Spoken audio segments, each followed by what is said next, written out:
I would never wait for something to let it go to waste, with everything at stake.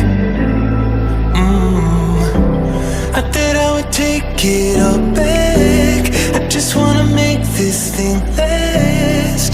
But we're running out of time. We were